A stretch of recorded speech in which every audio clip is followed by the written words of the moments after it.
লবান ছেড়ে বান শিক্ষা দিচ্ছে। লবকে কি বান দিল? বলছে লব আমি তোমাকে কি বান শিক্ষা দিব। এই বানের গুণ, এই বানের গুণ আমি বলছি লব তুমি শ্রবণ করো। কোথাও গিয়ে তোমার কাউকে দেখে যদি স্নেহ হৃদয় জাগে, কখনো কোথাও গিয়ে যদি কাউকে দেখে তোমার ভাব জাগে, এই বানটি তাকে নিক্ষেপ করবে। এই বানের গুণ কি করবে? এই বানটি তার চরণে প্রণাম জানিয়ে তার গলে সুন্দর সুন্দর মালা হয়ে দোল খাবে। এবার খুশি খুশি তোমাকে দিচ্ছে একটি বান। গুরুদেব এই বানের গুণ, এই বানের গুণ আমি বলছি খুশি তুমি শ্রবণ করো। এই বানের এমন গুণ, তোমার এই একটি বানে এই বিদেশের সেনা, বিদেশের থেকে যুদ্ধ যাত্রী যারা আসবে তোমার এই একই বানে সকলে এই বানের গুণ আবার তোমার পুনরায় তোমার বান তোমার কাছে ফিরে আসবে। এই বলে বলছে লাভ আর খুশি তবে পারবে তো আমার বন রক্ষা করতে? পারবে? আমি আমার এই বনে যদি কেউ একটি অশ্ব আছে, ঘাস খেয়ে চলে যাবো। অশ্ব, ওই অশ্বকে বন্ধন করতে হবে। বন্ধন যদি না মানে বন্ধন আবার পুনরায় বন্ধন করবে। আবার যদি বন্ধন না করবে তবে আমি তোমাকে একটি মন্ত্র শিখিয়ে দিই। অশ্বের গলা জড়িয়ে দিবে, মা জানো এই অশ্বে, ওই অশ্ব দেখবে তোমার মা জানো ভাই বন্ধন করবে। ওই অশ্ব যদি বন্ধন স্বীকার না করে তোমার মায়ের দেখবে এই অশ্ব বন্ধন করবে। তবে পারবে তো? পারবে? আমি তবে চলি। আমি চললে আমি ওই ভগবানের মানে সাধন ভজন অনুবাদ করে আমি চললে সাধন ভজন করলে কি হয়? সাধন ভজন করলে কি হয়? সাধন ভজন করলে ভগবানকে পাওয়া যায়। তাই আমরা দু ভাই মনের মধ্যে থাকবো কিনা, আমাকে তো ভগবান পাঠিয়ে দেবে। ভগবান পাঠিয়ে দিব? ঠিক আছে লব আর খুশি তোমাদের জন্য আমি ভগবান পাঠিয়ে দেবো। কেমন ভগবান? চারখানা ভগবান পাঠিয়ে দেবে। চারখানা ভগবান পাঠিয়ে দেবে, লাল নীল সাদা কালা। ভগবান এমন ভাবে খেলা করবে ভগবান যেন ভেঙে না যায়। খুশি ডেকে ডেকে বলছে, লব আবার ডেকে বলছে গুরুদেব আমার জন্য তো চারখানা পাঠিয়ে দিবে। আমার ভাগ্যের জন্য এক বেটা তো ভগবান পাঠিয়ে দেবে। ডেকে ডেকে বলছি এক বেটা তো ভগবান। ঠিক আছে আমি একমাত্র করি ভগবান পাঠিয়ে দেবো, কিন্তু ভগবান নিয়ে এমন ভাবে খেলা করবে ওই ভগবান খেলতে খেলতে যাবে। এই বলে এত বলি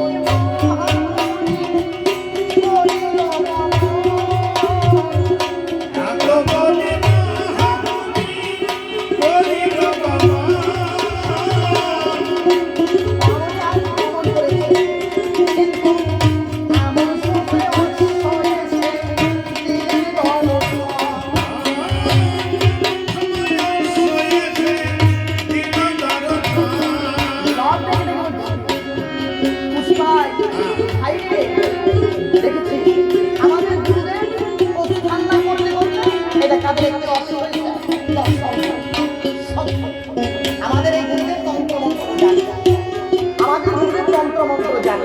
কেননা গুরুদেব প্রস্থান করতে না করতে তাদের একটি অশ্ব আমাদের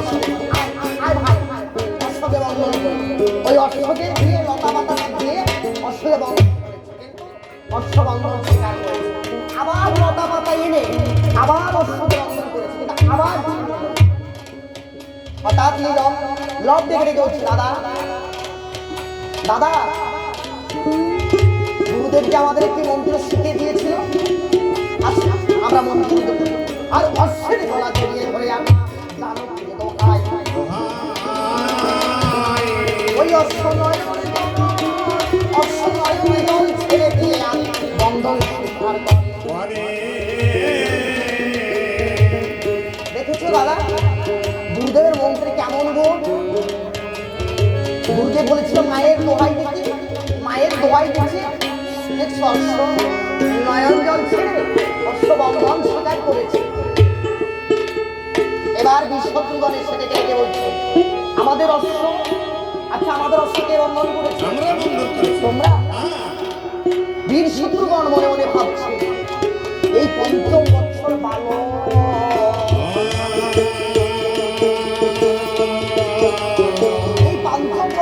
বালক এই অস্ত্র বন্ধন করেছে।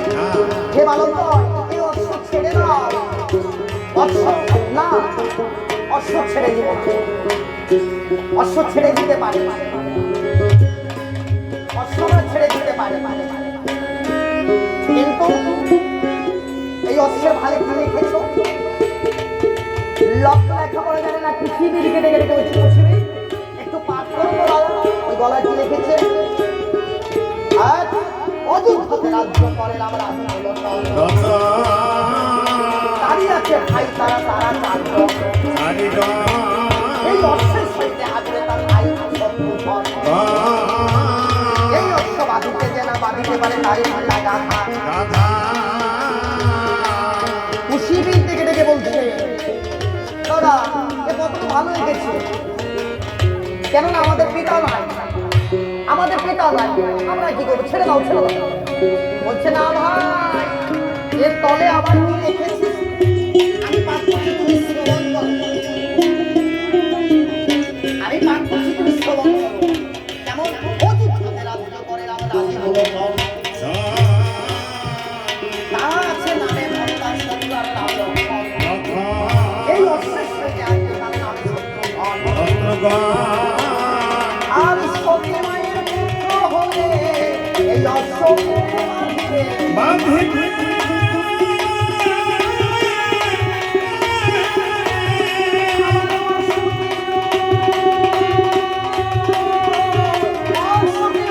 হলে আমার অশ্ব ছেড়ে দিবে। দাদা এ কেমন লিখেছে দেখেছো দাদা? আমরা নাকি অশ্বকে না দাদা না, আসুন আর দেখে দেবো কারো বাহুতে কত বল। তাই বীর শত্রুগণ ডেকে ডেকে বালক দাও অশ্ব ছেড়ে দাও। বলছে না আমাদের সঙ্গে রণ করতে হবে, যদি রণ করো আমাদের পরাজয় করো অশ্ব ছেড়ে দিবে। বীর শত্রুগণ মনে মনে ভাবছে পঞ্চম বৎসরের বালক এদের সঙ্গে কেমন ভাবে যুদ্ধ করবো? হ্যাঁ আমি যুদ্ধ করবো কেমন? মায়া যুদ্ধ, এদের সঙ্গে মায়া যুদ্ধ। তাই আজ রণমানল বাজিয়ে আর প্রথমেতে বলা বলি আর দ্বিতীয় গেল প্রথমেতে বলা বলি আর দ্বিতীয় গেল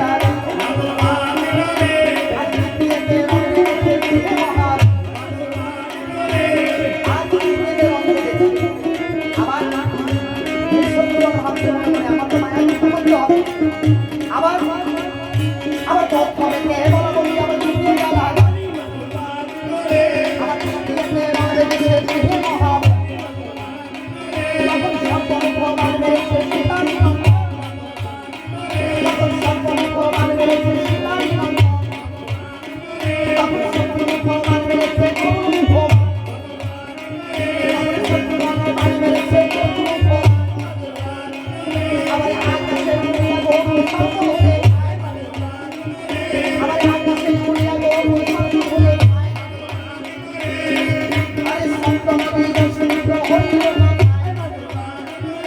না সপ্তম দিবস যুদ্ধ হচ্ছে কিন্তু ছোট ছিল সীতার নন্দন পরাজয় হচ্ছে বীর শত্রুঘ্ন পরাজয় হচ্ছে। তখন লোক সীতার নন্দন কি করছে? তখন পশুপতি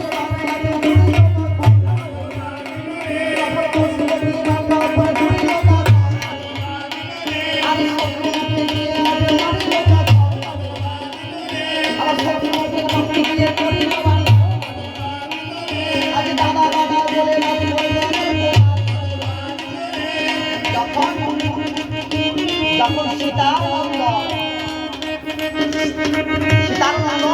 বান মেরেছে, পশুপতি বান মেরেছে, আর শত্রুগণের বক্ষে লেগে দাদা দাদা দাদা বলতে বলতে আর ঘুমেতে পড়েছে। শত্রুগণ যদি ঘুমিয়ে পড়ে, সারথি দেখতে পায় আমাদের এই ছোট রাজা,